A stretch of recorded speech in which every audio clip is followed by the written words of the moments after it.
Hola, buenos días a los estudiantes de octavo grado. En esta ocasión vamos a hablar acerca de lo que es la lección 6. La lección 6 habla de Cazadores de Mito 2. Bien, en la lección 1 podemos ver nosotros lo que era un reino casi eterno, ¿verdad? Un reino casi para siempre. Y también vimos raíces como eran lo que es la justificación, la revelación y que era alabanza y todo eso, ¿verdad? Ahora pasamos a un nuevo tema que habla acerca de los cazadores de Mito 2, que está enfrascado acerca de esos mitos y acerca de los pecados en el cual nosotros podemos ver. Bien, entonces, ¿qué es lo que vamos a ver en esta lección? El estudiante descubre que el pecado no es un obstáculo para el propósito de Dios.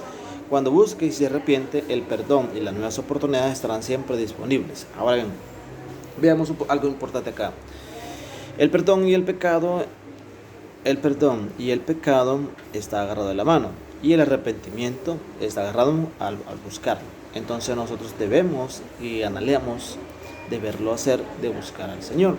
Entonces veamos el primer mito. Dice: los mitos pecadores sirven para los propósitos divinos. Ok, cuando hablamos de los pecadores no sirven para los propósitos divinos, hablamos que, oiga bien, los pecadores, ¿quiénes somos pecadores? Todos nosotros.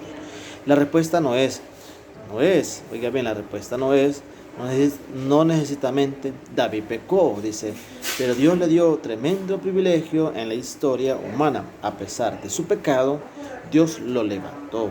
Sin duda, Satanás se encarga de decirnos que no podemos, sino deseamos pecadores, pero la verdad es que Dios es todo amor y fiel para perdonar, darnos nuevas oportunidades. Vemos acá que David cometió un error, cometió un pecado en el primer mito y pensamos que Dios no va a perdonar y no vamos a tener acercamiento con Él. Entonces nos hace ver que es el tremendo privilegio que David tuvo, que aún haber pecado, Dios le dio lo que es el privilegio en la humanidad de ser el hombre, un rey en el cual era uno de los poderosos, en el cual nosotros ahora en día podemos tener acerca de la historia de David. Bien, y luego vemos la fórmula 10 menos 5 menos 2, que esta es una fórmula en la cual nosotros podemos ir seleccionando los pecados en el cual creemos que sí se pueden perdonar y no creemos que no tienen perdón de Dios. Y vemos lo siguiente, dice, vemos un cuadro que dice: en esta actividad consiste que nosotros los estudiantes hagamos una lista de pecados en orden de forma que ellos consideren. Vemos acá en el libro, nos dice 10 pecados más fáciles de cometer. O sea, esos pecados más fáciles de cometer, ¿cuáles serían, verdad? Como que robar, como hablar malas palabras, ofender. ¿Cuáles son los 5 pecados más fáciles de cometer? Oiga, 5 pecados más fáciles de cometer, o sea, tenemos los 10 pecados más difíciles, más fácil de cometer. Luego pecamos otros 5 y luego nos agregamos a 2 pecados muy difíciles de cometer. Quizás podemos nosotros incluir quizás el de matar, hurtar, quizás el de blasfemar el nombre de Dios y así. Ese tipo de pecados nos hace ver que son difíciles de cometer. Ok, veamos lo siguiente. Entonces, ya viendo esos pecados, asumimos que también hay pecados sexuales que estarán de carácter muy difíciles, y los pecados relacionados con los asesinatos, estafas, estarán en la lista muy difíciles de decir que son perdonados por Dios. Esto nos da pauta a esta lección, el personaje que estamos estudiando, que tenemos una oportunidad, así como David tuvo la oportunidad de ser perdonado, nosotros también. Y veamos entonces en la página 15 nos dice: ¿qué opinas como siervo de Dios tan famoso pudo haber cometido actos tan malos? ¿Qué opinamos que este hombre cometió un acto tan malo y que fue famoso, pudo haber cometido estos actos? Que todos los seres humanos cometemos errores. Todos los seres humanos cometemos errores. Luego vemos en lo que es 2 de Samuel 12. Acá, 2 de Samuel 12 nos hace ver que este capítulo narra la confrontación que Dios hizo con David por medio del profeta Natán. Y vemos acá, ¿verdad?, que 2 hombres vivían en un pueblo, era uno rico y el otro pobre. El rico tenía muchísimas ovejas y vacas, y a cambio el pobre no tenía más que una sola ovejita. En el mismo había comprado y criado. La ovejita creció con él y sus hijos, comían de su pasto, bebían de su vaso y dormían en su regazo.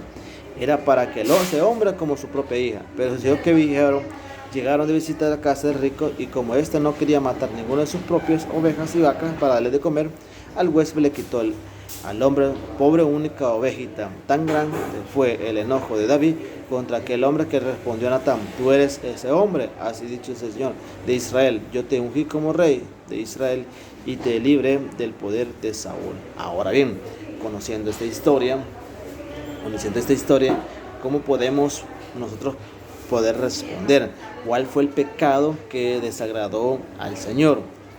¿Cuál fue el pecado? Podemos decir nosotros que el pecado fue de lo que es que creerse más que los demás, el pecado del enaltecerse, tomar autoridad sobrenatural como rey.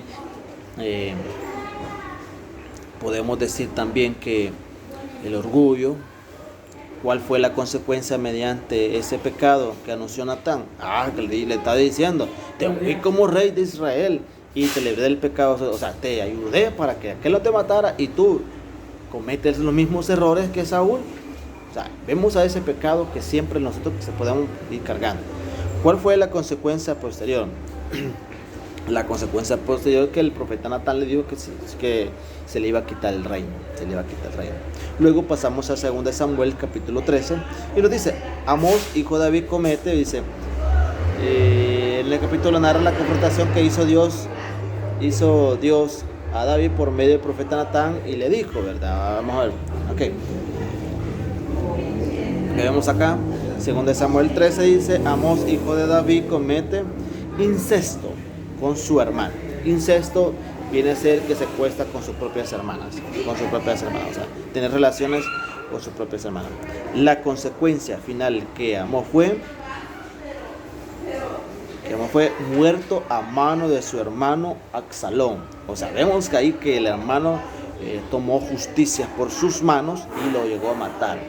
Así que cumple el dicho que el profeta: espada no se aparta de su familia.